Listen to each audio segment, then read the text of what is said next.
बिस्मिल्लाहिर्रहमानिर्रहीम। अस्सलाम वालेकुम। मैं हूं मोहम्मद तहसीन अब्बासी और आप देख रहे हैं मेरा यूट्यूब चैनल। नाज़रीन, आज के व्लॉग में हम सबसे पहले ज़िक्र करेंगे बलोच रहनुमा माहिरीन बलोच, जिन्हें गुज़िश्ता 7 अक्टूबर को मुल्क से बाहर जा रही थी, उन्हें रोक दिया गया था। उन्होंने दूसरे दिन प्रेस कॉन्फ्रेंस करके 8 अक्टूबर को इन तमाम चीज़ों की तफसीलात से भी आगाह किया था। लेकिन आज भी उन्होंने चंद सहाफ़ियों से गुफ्तगू करते हुए बहुत से बातें की हैं, जिसकी मैं आपको तफसीलात बताना चाहूँगा। मानिक बलोच का कहना था कि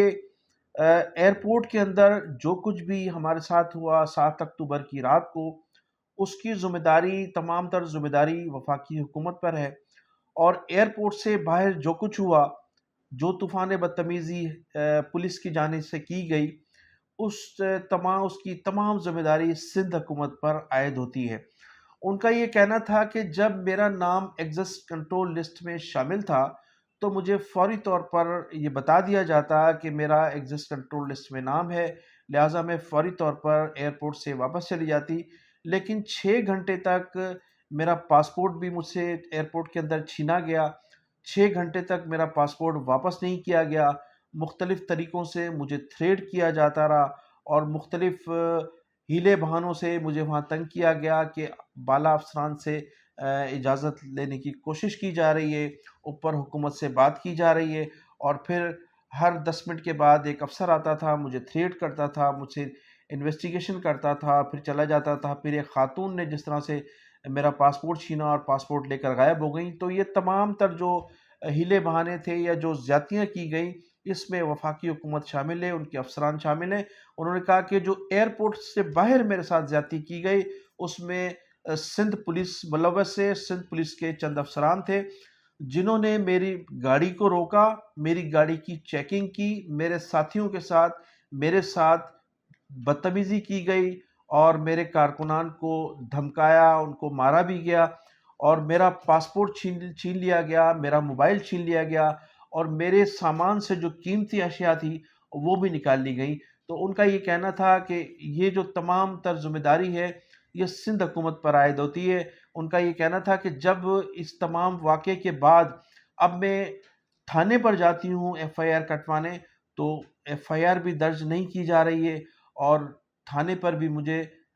पुलिस अफसरान ने थ्रेट किया है। उन्होंने कहा कि अब इंसाफ के खातिर मैं पाकिस्तान की आला अदलिया से रजू करूँगी और कोशिश करूँगी कि मुझे वहाँ से इंसाफ मिले। तो मैं दोनों हुकूमतों को फ़रीक बनाऊँगी, वफाकी हुकूमत को भी और ख़ास तौर पर सिंध हुकूमत को भी। उन्होंने कहा कि दोनों की जानिब से मेरे और मेरे साथियों के साथ ज़्यादती की गई है। उनका ये कहना था कि मैं चूँकि सिंध हुकूमत की मेहमान थी और सिंध हुकूमत को कम अज़ कम अगर मुझे प्रोटोकॉल नहीं दिया गया, तो कम अज़ कम मेरे साथ इस किस्म की तूफ़ान बदतमीज़ी भी नहीं करनी चाहिए थी। उन्होंने कहा कि मेरा अब भी सदर ममलिकत आसिफ अली ज़रदारी और वज़ीर आला सिंध सैयद मुराद अली शाह से ये मुतालबा है कि जिन अफसरान ने भी एयरपोर्ट के बाहर मुझसे बदतमीज़ी की या थाने में जिन लोगों ने मुझे थ्रेट किया, मुझसे बदतमीज़ी की गई, मेरा पासपोर्ट छीना गया और मेरा मोबाइल छीना गया, उन तमाम लोगों की इंक्वायरी कराई जाए और फिर उन लोगों को कैफ़रे किरदार तक पहुँचाया जाए। उन्होंने कहा कि सिंध हुकूमत के रवैये से मुझे सख्त अफसोस हुआ है। मुझे कभी तवक्का नहीं थी कि सिंध की हुकूमत हमारे साथ इस किस्म का रवैया रख सकती है। 11 अक्टूबर को पीटीएम की जानिब से जो अमन जरगा मुनक्कद किया जाना था, गुज़िश्ता 4 रोज़ से उसके तमाम इंतज़ामात जो किए गए थे, वो केपीके की हुकूमत की जानिब से बिल्कुल सबूताज़ कर दिए गए। 2 रोज़ कबल उनके तमाम कैंपों को उखाड़ फेंका गया और गुज़िश्ता रोज़ पीटीएम के 3 कारकुन भी शहीद कर दिए गए हैं और कई दर्जन से कारकुनान जो हैं उनके इस वक्त ज़ख्मी भी हैं। इससे कबल पीटीआई की जमात और पीटीआई की केपीके की हुकूमत पूरी तरह से इस अमन जरगे को कामयाब बनाने के लिए एग्री थी और कोशां भी थी। लेकिन चंद रोज़ से ये महसूस किया जा रहा है कि पीटीआई की हुकूमत भी इस अमन जरगे को मुनक्कद करने और फिर इसको कामयाब बनाने में نہ صرف دلچسپی نہیں لے رہی تھی بلکہ پی ٹی آئی کی جو صوبائی حکومت ہے کے کی، ان کی بھی یہ کوشش تھی کہ یہ امن جرگہ کسی طرح سے منعقد نہ ہو سکے۔ اس کی بنیادی وجہ یہ نظر آئی تمام لوگوں کو کہ یہ جو جرگہ تھا یہ جس بڑے پیمانے پر منعقد کیا جا رہا تھا، اور پھر اس جرگے میں جو فیصلے ہونے تھے اب وہ پی ٹی آئی حکومت کے لیے بھی اور ان کی سیاست کے لیے بھی کم از کم کے میں بڑے سائیڈ ایفیکٹس آنے تھے، اور اس سائیڈ ایفیکٹس کی وجہ سے پی ٹی آئی کی سیاست بھی متاثر ہو سکتی تھی۔ لیکن ابھی تک اس سلسلے میں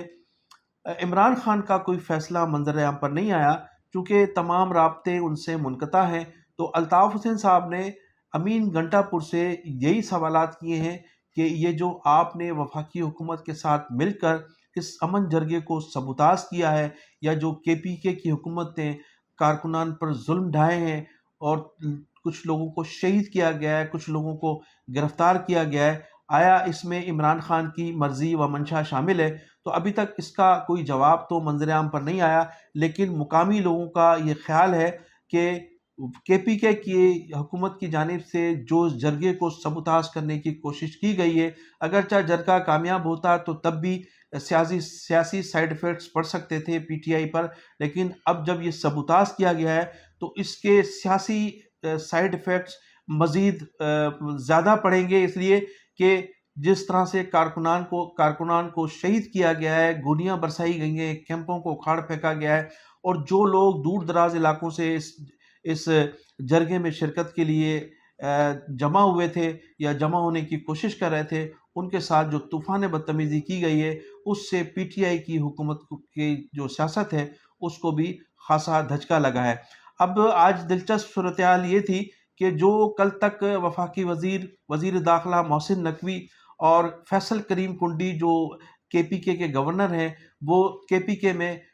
گورنر راج لگانے کی باتیں کرتے تھے، آج وہ تمام شخصیات کے جو چیف منسٹر ہیں امین گنڈا پور کے ساتھ بیٹھ کر نہ صرف کل ہونے والے اس امن جرگے کے خلاف سازشیں کر رہے تھے، بلکہ ان تمام باتوں کو شیئر بھی کیا انہوں نے میڈیا کے ساتھ، اور انٹرنیشنل میڈیا کے ساتھ بتایا گیا کہ اس جلسے کو کس طرح سے روکنا ہے اور کس طرح سے اس کے لیے حکمت عملی تیار کی گئی ہے۔ تو آج کا جو گزشتہ 3 روز سے جو کہ پی ٹی آئی کی حکومت کا اس جرگے کے خلاف اقدامات ہیں، اس سے اتنے سائیڈ ایفیکٹس ہوں گے، سیاسی سائیڈ ایفیکٹس، کہ شاید اگر جرگہ کامیاب ہوتا تو اتنے نہ ہوتے۔ اور اس میں یہ کہا جاتا ہے کہ اس سے قبل پوری طرح سے پی ٹی آئی ان کو فیسلیٹ کرنے کا ارادہ رکھتی تھی جب تک عمران خان سے رابطے تھے، لیکن جب عمران خان سے رابطے ختم ہو گئے پی ٹی آئی کی حکومت کے یا وہاں کے کارکنان کے یا لیڈرشپ کے، تو اس کے بعد امین گنڈا پور صاحب نے جو فیصلے کیے ہیں اس فیصلوں سے ایسا محسوس ہوتا ہے کہ عمران خان ان کو فیسلیٹیٹ کرنا چاہتے تھے، اور جو کی پی ٹی آئی کی حکومت ہے وہ نہیں چاہتی کہ یہ کسی طرح سے امن جرگہ کامیاب ہو۔ اور آج جو وزیر اعلیٰ تھے وفاقی وزیر داخلہ، وہ بھی کے ہاؤس میں موجود تھے، سی ایم ہاؤس میں، اور فیصل کریم کنڈی بھی موجود تھے۔ اس سے محسوس ہوتا ہے کہ امین گنڈا پور جو ہے وفاقی حکومت کے ساتھ مل کر اس امن جرگے کو روکنا چاہتے تھے۔ تو ناظرین، میں انہی الفاظ کے ساتھ آپ سے اجازت چاہوں گا۔ آپ میرے چینل کو سبسکرائب بھی کیجیے گا، کمنٹ سیکشن میں جا کر اپنی قیمتی رائے کا اظہار بھی ضرور کیجیے گا۔ پاکستان زندہ باد، پاکستان پائندہ باد۔